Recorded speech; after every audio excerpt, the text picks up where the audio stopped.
Hello बच्चों। हमारा प्रश्न है निम्नलिखित क्वांटम संख्याओं में कौन सा समुच्चय सही है। जो सही है वो चुनना है। ए, बी, सी और डी, चार उत्तर दिए। चलिए देखते हैं, समझते हैं इस प्रश्न को। अगर बात की जाए इस प्रश्न की मुख्य अवधारणा की, तो मुख्य अवधारणा में एन क्या है। एन हमारा होता है मुख्य क्वांटम संख्या। मुख्य क्वांटम संख्या जो होता है वो जो स्टार्ट हो सकता है वो कहाँ से स्टार्ट हो सकता है। वो एक दो तीन चार डॉट डॉट डॉट करके एन इन्फिनिटी जा सकता है। उसके बाद हमारा एल होता है, ये द्विगांशी द्विगांशी क्वांटम संख्या कहलाता है। द्विगांशी क्वांटम संख्या जिसका वैल्यू क्या होता है, ये द्विगांशी क्वांटम संख्या जो होता है वो होता है 0 से n-1 तक। ठीक है।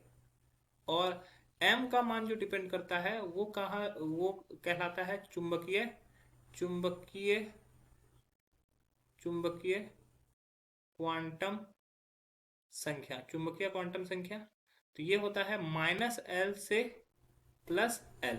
ठीक है। अब देखो यहाँ पर अगर ऑप्शन ए देखोगे तो n का वैल्यू क्या है, 1 है। तो l का वैल्यू क्या होगा, 0 से n-1, मतलब कि 1-1 = 0। तो l का भी वैल्यू 0 होना चाहिए और m का भी वैल्यू 0 होगा। तो यहाँ पे n भी 1 दिया है, l 1 दिया है, m+2 दिया हुआ, तो ये गलत दिया हुआ है। ऑप्शन बी के देखते हैं तो n का वैल्यू क्या है, 2 है।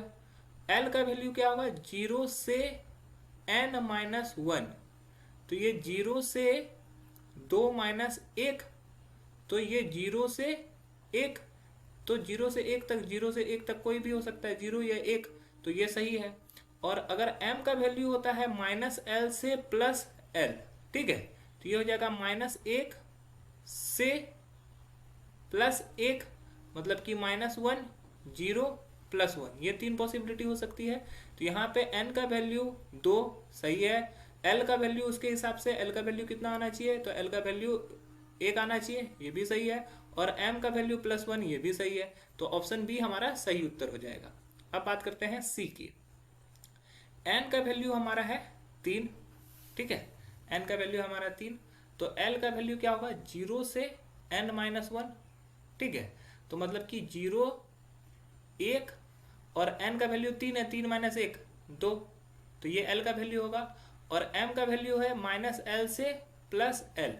तो m l का मैक्सिमम वैल्यू क्या है, +2 है। तो +2 से -2, -1, 0, +1, +2, तो ये सभी m के वैल्यू हो सकते हैं। तो ये है, ये भी हमारा क्या है, सही है। तो ऑप्शन सी भी हमारा सही है। और अगर ऑप्शन डी की बात करें तो n का वैल्यू है हमारा क्या, 3। तो l का वैल्यू क्या होना चाहिए, 0 से n-1। n-1 का वैल्यू क्या आ रहा है, 2 आ रहा है। तो 0 से 2 तक होना चाहिए, लेकिन यहाँ पे दिया हुआ l का वैल्यू 4, तो ये भी गलत है। तो हमारा जो सही उत्तर हो जाएगा वो हो जाएगा ऑप्शन बी तथा सी। आशा है यह प्रश्न आपको समझ में आया होगा। धन्यवाद।